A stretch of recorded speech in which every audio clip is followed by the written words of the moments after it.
Have you ever wondered what it would be like for you and your family to spend 7 days completely isolated from the outside world? Well, today on Retrospect, we'll meet a family who did just that. Here are Mr. and Mrs. Douglas Brown of Topeka, Kansas, who, with their children, spent a full week in an 8 by 11-foot fallout shelter. Does this young man represent your entire family, Mr. Brown? No, we have others. Could we meet them? Yes. Vicky? And Connie? And Denny? Scott? Larry? Wes? And Deanne. And another beauty. And this is Russell. I was about to say that I thought it was about time we introduced this gentleman. Well, that's a lot of little people, but I must say they're very charming. Tell me just why, Mr. Brown, did you and company decide to spend a week in a fallout shelter? Well, we're in the business of building fallout shelters, and we wanted to find out what some of the problems were that would arise.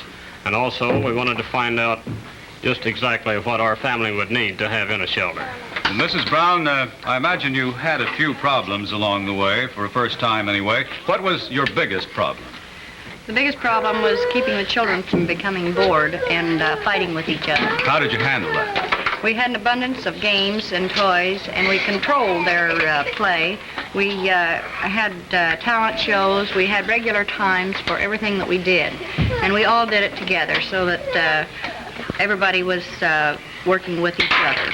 Did you have any real police work to do along the way during the 7 days with the kids? Oh, yes. We had to control them very closely. That was the one thing that we found was quite necessary. Some well-knit and close rules and regulations, I take it. That's right. Mrs. Brown, how did you manage to cook for all those youngsters and yourselves? When the electricity was on, we used an electric hot plate. But when the electricity was off, we used a sterno burner. Well, just what did you cook? We had canned foods of all kinds, especially the prepared meals like spaghetti and meatballs, that type of food. But we did find that we should have had more cold meats and cold foods that can be eaten directly from the can rather than having to be heated. What did the youngsters like, Mrs. Brown? They took very well to the dried fruits, the raisins, the dried prunes and apricots. We also had some hard candy and some of those miniature chocolate bars, and those went over quite big. Sounds pretty normal. Yes. Outside or inside? Mr. Brown, what did you learn about your own shelter preparedness? Was it adequate? Yes, we found that we had spent a great deal of time in preparing our shelter, and it was well worth it. Well, that's very good indeed. Another question for you, Mrs. Brown. What did you find to be the most useful items in your shelter?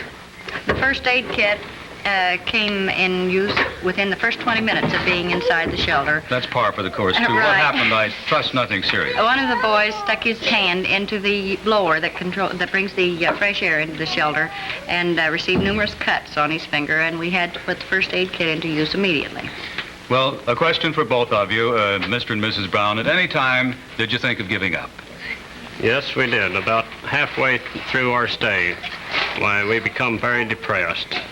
But it was the children's attitude that really changed our ideas for us. And their desires to actually finish the test is what changed our minds. Well, good for them. And one final question. Do you plan to build a larger shelter for children ranging in age, let's see, from 11 months to 11? Or 7 months to 7 11 to years. 11. You're going to build a bigger one? Yes, we are. Thank you very much, Mr. and Mrs. Brown.